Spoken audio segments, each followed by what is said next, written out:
시골에 초등학교 3학년짜리 아이가 있었습니다. 불신 가정에서 출석하는 아이였습니다. 비록 부모님이 교회는 안 나갔지만 매주일마다 꼬박꼬박 아이에게 헌금 100원씩을 챙겨주었습니다. 그렇게 아이는 헌금을 했습니다. 그런데 어느 날인가부터 조금씩 헌금에 소홀하기 시작합니다. 예배 시간만 되면 헌금을 가지고 갈등을 하죠. 이걸 헌금하지 않으면 맛있는 사탕이나 달고나를 사 먹을 수 있고 오락실에 가면 게임을 2번이나 할 수 있기 때문입니다. 그러던 어느 주일날 그날도 100원짜리 동전을 조물딱 그리면서 그런 궁리를 하고 있을 때였습니다. 그런데 그때 초등부 예배 전도사님의 말씀이 공교롭게도 아나니아와 삽비라의 죽음에 관한 말씀이었습니다. 내용은 이렇습니다. 하나님께 거짓말하고 재산을 속여서 바르게 헌금하지 않으니까 죽어버렸다는 것입니다. 이 아이는 깜짝 놀랐습니다.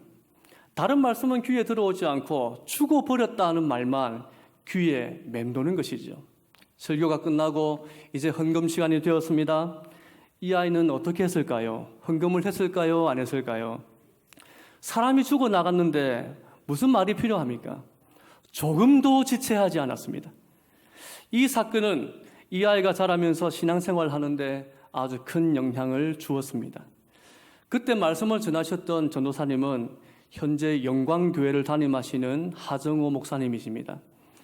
그리고 그때 헌금을 도둑질했던 녀석은 지금 대연중앙교회 오전 예배 설교를 하고 있는 박아무개 목사라고 합니다. 저는 지금도 그때의 일을 잊지 못합니다. 아마 그때부터 신앙생활하는 태도가 달라지기 시작했던 것 같습니다.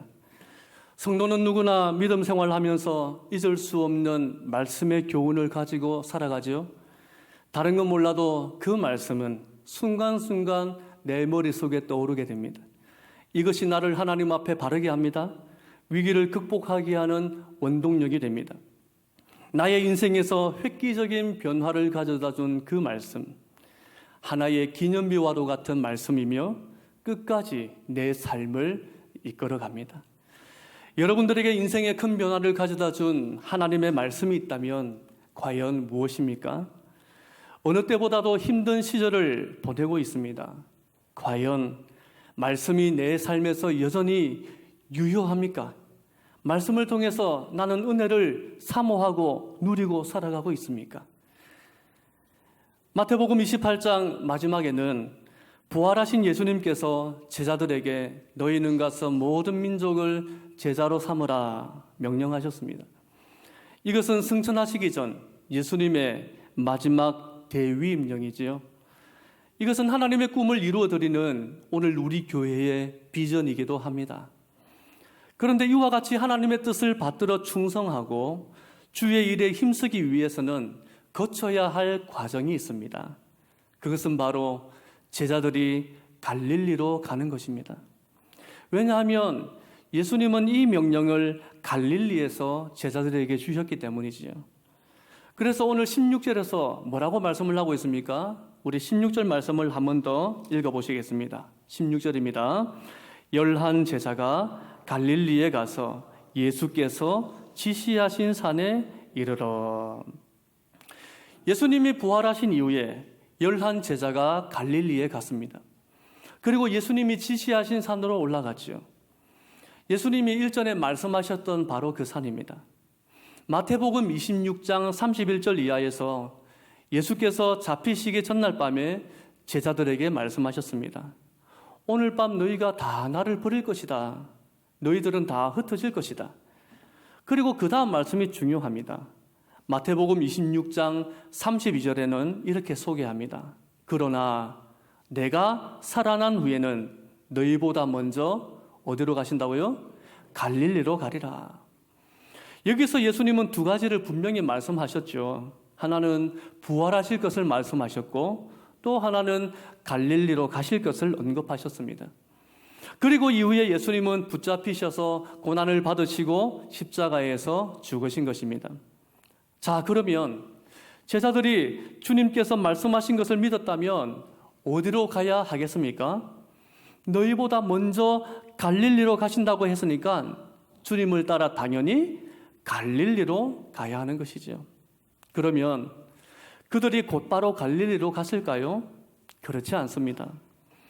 예수님은 반드시 살아나셔서 갈릴리에서 제자들을 만나실 것을 말씀하셨습니다. 그런데 그들은 모두 예수님을 버리고 흩어져 버렸습니다. 실망과 좌절 속에서 머물고 있었던 것이죠. 이런 제자들을 바로 세우기 위해서 찾아오신 분도 누구십니까? 이 또한 예수님이십니다. 비록 그들이 예수님을 버리고 떠났을지라도 주님은 여전히 그들을 찾으시고 받아들이신 것이지요. 그래서 말씀하신 대로 먼저 갈릴리로 가셔서 제자들을 기다리시려고 하시는 것입니다. 그러기 위해서 예수님은 다시 한번 갈릴리를 언급을 하십니다. 오늘 말씀 28장에서 예수님은 죽으시고 다시 부활하셨습니다. 그리고 무덤에 찾아온 여인들을 만나셨습니다. 이때 주님께서 뭐라고 말씀을 하십니까? 오늘 말씀 10절을 보십시오. 우리 10절을 한 번 더 읽어보시겠습니다. 이에 예수께서 이르시되 무서워하지 말라. 가서 내 형제들에게 갈릴리로 가라 하라. 거기서 나를 보리라 하시니라. 가서 내 형제들에게 갈릴리로 가라 하라. 거기서 나를 보리라. 여기서 내 형제들은 제자들을 가리킵니다. 제자들에게 갈릴리로 갈 것을 전하라 말씀하신 것이죠. 앞서 여인들이 예수님의 무덤에 도착했을 때에도 예수님은 보이지 아니하시고 그 빈 무덤에 천사가 내려와 앉아 있는데 이 천사가 뭐라고 했는지를 한번 보시기를 바랍니다. 오늘 말씀 7절입니다. 우리 7절을 한 번 더 읽으시겠습니다. 또 빨리 가서 그의 제자들에게 이르시되 그가 죽은 자 가운데서 살아나셨고 너희보다 먼저 갈릴리로 가시나니 거기서 너희가 배우리라 하라. 보라 내가 너희에게 일렀느니라 하거늘. 그가 죽은 자 가운데서 살아나셨고 너희보다 먼저 어디로 가셨다고요? 갈릴리로 가시나니 거기서 너희가 배우리라. 예수께서 죽으시기 전날 밤 제자들에게 내가 먼저 갈릴리로 갈 것이다 하신 말씀과 똑같은 말씀을 주시는 것이죠. 두 차례에 걸쳐서 예수님의 부활의 소식을 들었고 이 여인은 갈릴리에 대한 말씀을 들었습니다. 그리고 여인들은 이 기쁜 소식을 제자들에게 가서 알렸죠. 그들은 예수께서 부활하셨다는 소식을 전했습니다. 그리고 갈릴리로 가라 하신 말씀도 전했습니다. 자, 이제 예수님이 죽으시기 전에도 갈릴리를 언급하셨고 또 부활하시고도 말씀하셨으니까 두 번씩이나 들었으니 이제는 제자들이 찾아가지 않았겠습니까? 과연 그들은 이 소식을 듣고 갈릴리로 갔을까요? 한번 살펴보겠습니다. 마가복음 16장 10절 11절 우리 화면을 보시면서 함께 읽어보시겠습니다. 마리아가 가서 예수와 함께 하던 사람들이 슬퍼하며 울고 있는 중에 이 일을 알림해 그들은 예수께서 살아나셨다는 것과 마리아에게 보이셨다는 것을 듣고도 믿지 아니하니라. 듣고도 되겠다고요? 믿지 아니했다. 뭐라고 말씀하고 있습니까? 마리아가 보고 들었던 예수님의 부활의 소식을 증거했지만 제자들은 믿지 않았다는 것이죠. 그래서 결국 예수님께서 제자들을 직접 찾아오시게 됩니다. 마가복음 16장 14절 말씀 한 번 더 우리 화면을 보시면서 읽어보시겠습니다. 시작. 그 후에 11 제자가 음식 먹을 때에 예수께서 그들에게 나타나사 그들의 믿음 없는 것과 마음이 완악한 것을 꾸짖으시니 이는 자기가 살아난 것을 본 자들의 말을 믿지 아니함일러라. 여기서 자기가 살아난 것을 본 자들은 누구를 말할까요? 여인들을 말하죠. 무덤을 찾아왔던 여인들입니다. 여인들의 말입니다. 예수님의 부활의 소식을 전했습니다. 그리고 갈릴리로 가라 하는 것도 언급했을 거예요. 부활하시고 제자들과 만날 장소를 여러 차례 말씀하셨음에도 불구하고 그들은 도무지 믿지 않았다 하십니다. 주님은 이처럼 제자들이 믿음 없는 것과 마음이 완악한 것을 꾸짖으신 것이죠. 이렇게 혼쭐이 나고서야 제자들은 오늘 말씀처럼 불이 나게 갈릴리로 갔던 것입니다. 그렇다면 왜 갈릴리인가 하는 것이죠. 예수님께서 부활하신 그 장소는 예루살렘 인근입니다. 예루살렘에 가까운 곳에 예루살렘도 있고 주변에 다른 장소도 많은데 왜 저 멀리 북쪽에 있는 갈릴리인가? 예수님은 왜 거기서 제자들을 만나려고 하셨을까죠? 갈릴리가 어떤 곳입니까? 예수님께서 복음 전파 사역을 시작하신 곳이 갈릴리입니다. 물이 포도주가 되게 하시는 첫 이적을 행하셨던 곳입니다. 제자들에게는 예수님과의 첫 만남이 있었고 주님께로부터 첫 사랑을 받았고 주님의 말씀이 시작되었던 곳이지요. 베드로와 안드레, 요한과 야고보, 그 외 제자들을 부르시고 함께 다니시면서 동고동락했던 곳이 갈릴리입니다. 갈릴리 중에서도 예수님이 말씀하셨던 바로 그 산, 오늘 말씀 16절에 나오는 예수께서 지시하신 산은 또 어떤 곳입니까? 그곳은 제자들이 평생 지울 수 없는 주님의 말씀을 들었던 장소이지요. 우리가 잘 아는 것처럼 마태복음 5장과 7장에는 예수님의 주옥 같은 말씀이 기록되어 있지 않습니까? 예수님은 바로 그 산에서 가르치셨습니다. 우리가 흔히 팔복이라 부르는 말씀과 함께 산상수훈의 내용들, 천국 복음에 관한 말씀들이 그대로 담겨 있지요. 제자들에게 있어서 이 갈릴리와 그리고 이 산은 결코 잊을 수 없는 은혜가 서려 있는 장소입니다. 예수님의 죽으심으로 낙심과 절망 속에 있던 제자들에게 갈릴리는 그들 인생의 기념비와도 같은 장소이지요.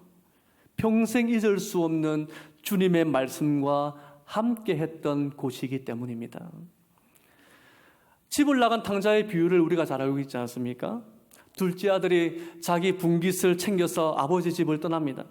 그리고 허랑방탕하다가 다 탕진하고 알거지가 되어버리죠. 모든 것을 다 잃고 절망 중에 있던 그가 남의 집 돼지 먹이를 먹으면서도 생각한 것이 무엇입니까? 내 아버지 집에는 양식이 얼마나 풍족했던가. 이것은 단지 육신의 배고픔을 한탄하는 말이 아닙니다.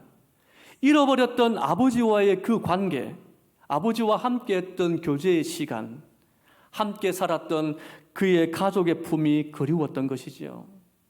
이 아들이 마지막 한 가닥 희망을 가질 수 있었다고 한다면 아버지와 함께 누렸던 그 은혜와 사랑의 흔적이 아직 남아있는 집이 있다는 것입니다.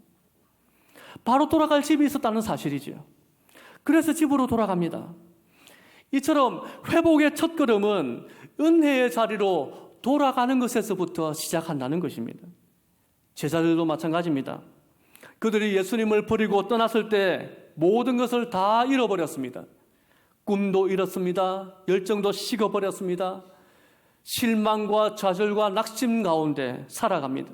하나님 나라에 대한 소망도 다 사라지고 다시금 바다에 그물을 던져서 겨우 먹고 살아야 하는 그런 인생으로 전락해버렸습니다. 이처럼 절망하고 낙심한 그들에게 유일한 하나의 희망이 무엇입니까? 바로 갈릴리로 가는 것입니다. 예수님이 말씀하신 그곳으로 달려가는 것이지요. 주님과의 첫사랑의 감동과 그 은혜의 자리로 나아가는 것입니다. 내가 너희들보다 먼저 갈 것이다. 약속하셨던 그곳으로 예수님을 만나는 갈릴리로 돌아가는 것입니다. 그렇게 제자들은 갈릴리로 갔습니다. 그리고 예수님이 지시하신 바로 그 산으로 올라갔습니다. 그리고 마침내 거기서 부활하신 예수님을 만난 것이지요. 이처럼 갈릴리는 주님을 만나게 되고 부활의 소망을 회복하게 된 장소입니다. 제자로서 잃어버리고 낙심하고 쓰러지고 실족하고 넘어졌던 그 모든 인생의 문제를 다시금 회복하는 영적인 재충전의 장소였습니다. 그리고 비전을 품고 소명을 받는 자리였죠. 제자들이 갑자기 그냥 아무 일 없이 예수님께로부터 너희는 가서 모든 민족을 제자로 삼아라, 그런 말씀을 들은 것이 아닙니다. 그들은 먼저 그 말씀을 듣기 전에 갈릴리로 가야 했습니다. 주님과의 관계가 회복되어야 했습니다. 잃어버렸던 첫사랑을 회복해야 합니다. 하나님께로 받았던 그 말씀의 은혜를 회복해야 합니다. 주님과의 만남과 교제가 회복이 되어져야 주님께서 주시는 꿈과 소명을 받게 된다는 것이지요. 사랑하는 성도 여러분, 오늘 우리도 예수님의 제자로 부름받았다는 사실을 생각하면서 살아가고 있습니까?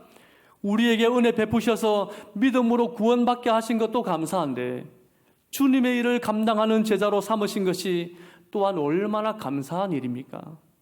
이처럼 제자로 부름받았기에 열심을 품고 사역합니다. 열정을 품고 일을 합니다. 봉사합니다. 섬깁니다. 예수님의 제자들을 한번 생각해 보십시오.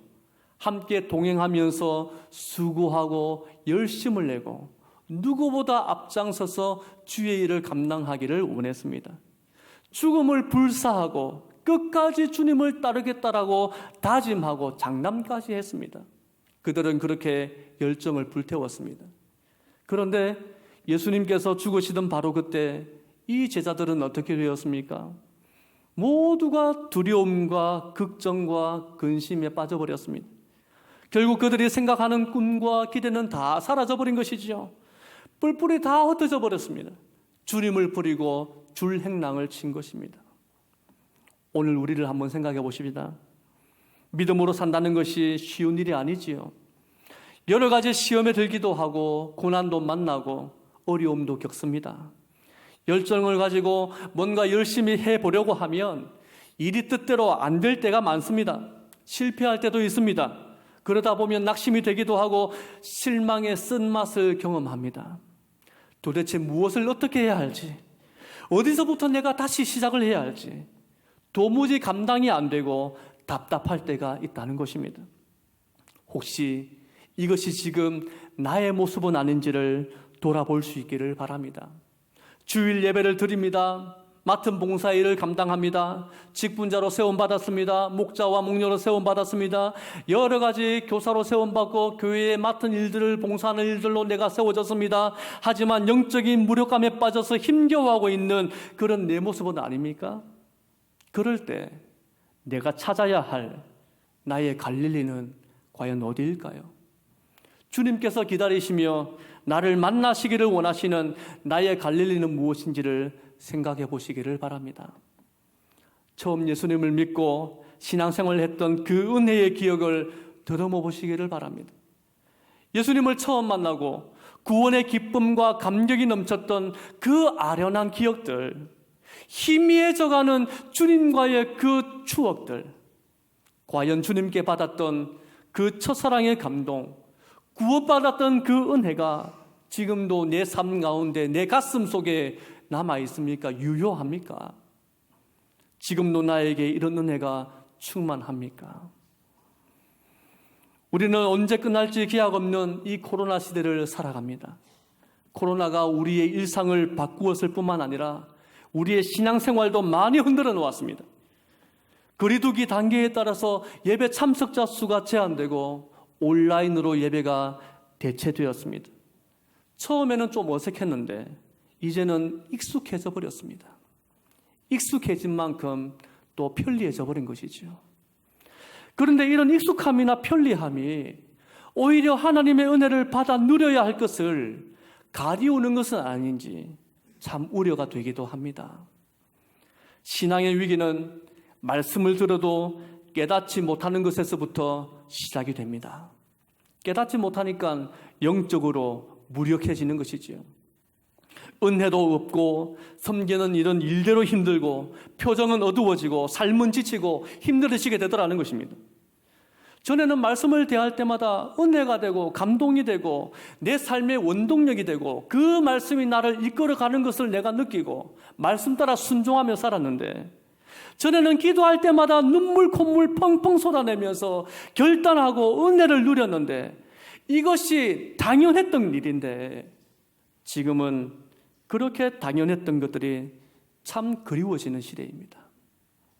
이 시간 말씀을 통해서 우리 모두에게 영적인 재충전의 은혜가 있으시기를 주님의 말씀으로 축복합니다. 빨리 우리 주님이 기다리시는 우리의 갈릴리로 나아가십시다. 그곳이 예배하는 자리입니까? 예배의 자리로 나오십시오. 다른 일은 다 제쳐두고서라도 주님을 만나는 예배의 갈릴리로 나오시기를 바랍니다. 그곳이 기도하는 자리입니까? 내가 잃어버렸던 기도의 자리였습니까? 그 기도의 자리로 나오십시오.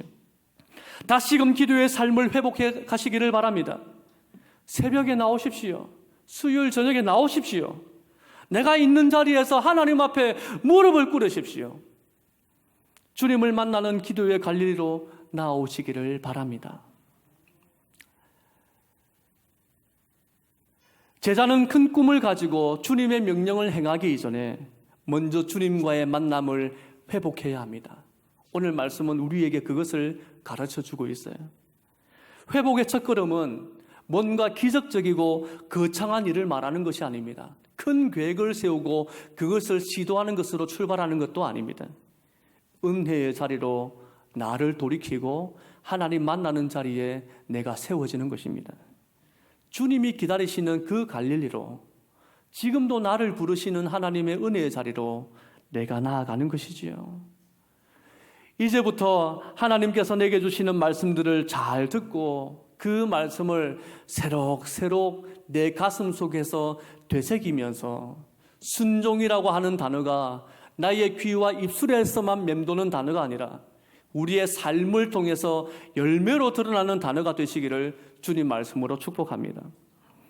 그리고 내게 주신 말씀의 은혜가 삶을 통해 잘 드러나도록 성령님의 인도하심을 의지하십시오.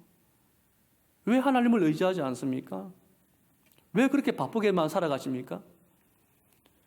주님 계신 그곳에 우리의 모든 인생의 문제의 결과가 있고, 바로 그곳에 응답이 있고, 바로 그 자리에 내가 하나님 앞에 어떠한 사람인지를 찾을 수 있는 길이 있는데, 우리는 너무 그 길을 찾기가 궁색해져 있는 그런 시대입니다. 성령님의 인도하심을 의지하십시오. 그리고 주님을 의지하며 기도하십시오. 가슴을 치고 눈물을 쏟아내야 될 때를 내가 그것을 감지하지 못하고 울지 못하는 심령이 있다면 우리의 영혼은 정말 하나님 앞에 병들고 아파하는 영혼들일 것입니다. 울어야 할 때를 울어야 하고, 아파할 때를 아파하고, 신음해야 될 때를 신음하지 않는 것은 심각한 질병에 속한 것이죠. 이 시간 우리의 마음을 주님께로 돌이켜서 바쁘고 힘들고 어렵고 여러 가지 인생의 무거운 짐을 가지고 있었다라고 한다면 그것을 주님 앞에 다 내려놓고 우리에게 주어진, 내가 주님께로 받았던 그 첫사랑과 구원의 은혜의 감동이 서려 있는 나의 갈릴리로 달려가시는 우리 주의 성도들 되시기를 주님 말씀으로 축복합니다. 코로나로 인해서 우리의 신앙생활이 불편하고 제약을 받는다 할지라도 날마다 하나님과의 만남을 회복해 나가시기를 바랍니다. 은혜를 사모하십시오. 나의 갈릴리로 나아가십시오. 여전히 주님은 그 자리에 서서 기다리십니다. 그래서 이 불확실한 시대에 확실한 주님의 은혜를 누리시는 우리 모든 성도가 되시기를 주님 말씀으로 축복합니다. 우리 말씀을 생각하면서 함께 찬양하기를 원합니다. 허무한 시절 지날 때, 깊은 한숨 내쉴 때 이와 같은 우리의 모습과 풍경이 현재 처해 있는 코로나라고 하는 이 시대 가운데에 우리의 모습은 아닙니까?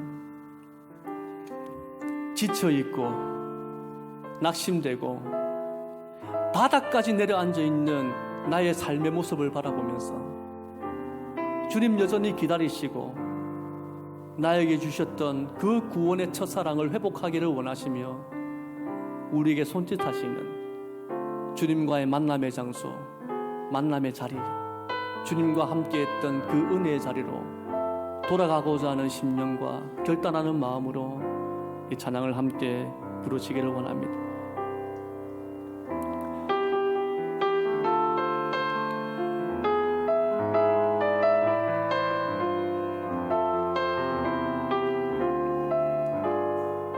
허무한 시절 지날 때, 허무한 시절 지날 때 깊은 한숨 내쉴 때 그런 풍경 보시며 탄식하는 분인데 고와 같이 너희를 버려두지 않으리 내가 너희와 영원히 함께하리라. 한 번 더 고백합니다. 허무한 시절 지날 때 허무한 시절 지날 때 깊은 한숨 내쉴 때 그런 풍경 보시며 탄식하는 분인데 고와 같이 너희를 버려두지 않으리 내가 너희와 영원히 함께하리라. 성령이 오셨네. 성령이 오셨네. 성령이 오셨네. 내 주에 보내신 성령이 오셨네.